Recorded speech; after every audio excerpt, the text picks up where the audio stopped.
I confess on a comic relief note to experiencing some joy when my least favorite Congressman Adam Schiff got spanked in broad daylight on The View, finally being forced to answer for his toxic role in promoting the totally discredited phony Trump-Russia dossier that tortured then President Trump and put the country through hell, utter hell. Watch Schiff squirm through this tough line of questioning from Morgan Ortegas.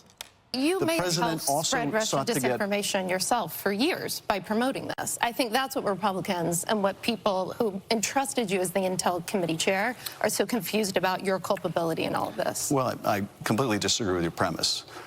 It's one thing to say allegations should be investigated, and they were. It's another to say that we should have foreseen in advance that some people were lying to Christopher Steele, which is impossible, of course, to do. But let's not use that as a smokescreen to somehow shield Donald Trump's culpability for inviting Russia to help him in the election, which they did. None of that is undercut. None of that serious misconduct is in any way diminished by the fact that people lied to Christopher Steele. No, I think just your credibility is. His credibility is non-existent. This was totally BS, and it put the country judge through agony, and it tortured him, and I think made him crazy. It was awful. It made who crazy? President Trump. No, I don't think it made the president crazy. Literally it would have made me crazy, but I think he kind of held it together. Right. But here's the thing. But he did hold it together. This guy is Schiff. He's a sack of Schiff. You know, this is a guy who... Can you say that slowly? Sack of Schiff.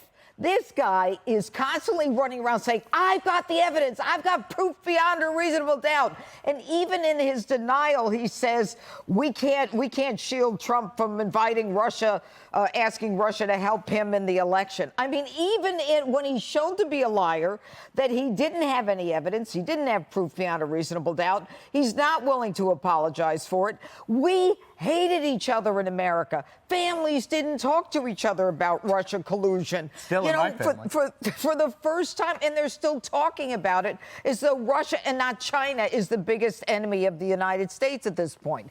I think he's a pathetic individual, and I don't believe a word he says. And I think, to the judge's point, that this led, remember the chain of events.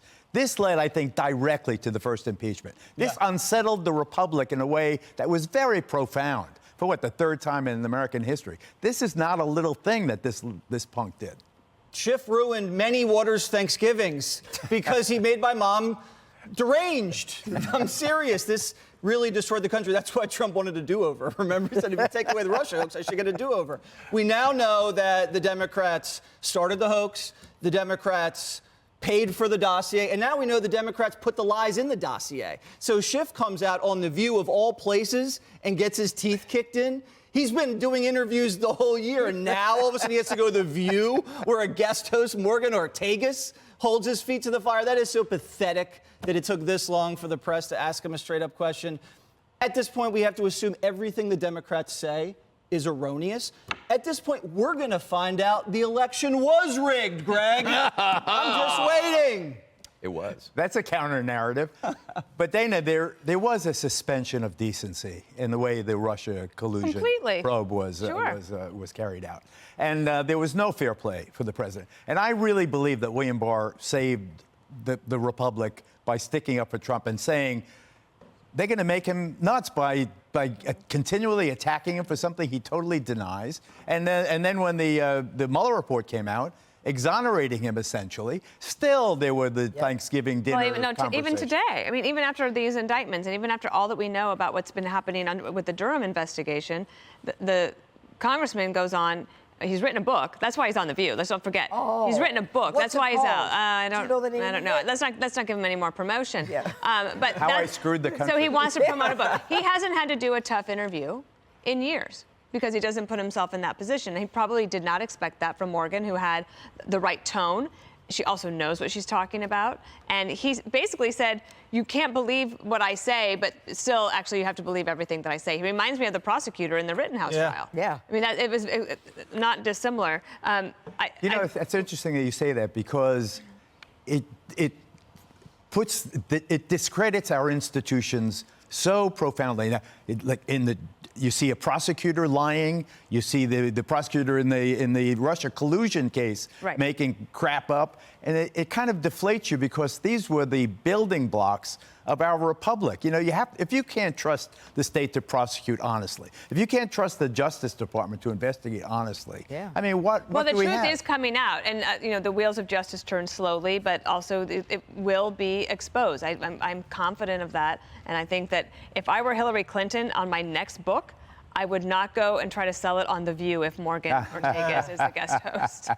But Greg, to your point about the Rittenhouse trial and our comments being so out of sync with the majority, this Russia collusion news is not carried anywhere. This is probably the biggest point, because as much as I am repulsed by Adam Schiff, but hold that thought. I also want to say it was great to see Morgan Ortagus on The View. It was like, she seemed so out of place with her pleasant, serious tone. It's like saying Dana at an S&M dungeon. It just seems so weird. But that's a visual. Yeah. But so, okay, so like, I'm disgusted by him, but he didn't do this by himself. Right? If you think about 2016 to 2020, the number of hoaxes that were created by the Democrats, but engineered really by the media. You had the Fine People hoax, you had the Russian hoax, the drinking bleach hoax, the white supremacy movement hoax. What happened to that? All of these things. Well, the hookers in the hotel room. Yeah, well, that's a Steele dossier. And that is the Russian collusion. That's how it started. So all of these things did untold damage to so many people. Personal, political, institutions, financial, the media, intelligence. Republicans used to be pro-FBI, pro-DOJ, pro-CIA. No, they are now as radical as Abby Hoffman. Like, we're all now on the same side as Glenn Greenwald and Matt Taibbi, because we all now saw what they had seen years ago. But my question is, where is the legitimate reckoning for this 5-year hoax? Like, what can you do? Because clearly he's not going to be voted out. This guy thinks he's still going to run. And by the way, why does he keep saying erection instead of insurrection? What's up with that?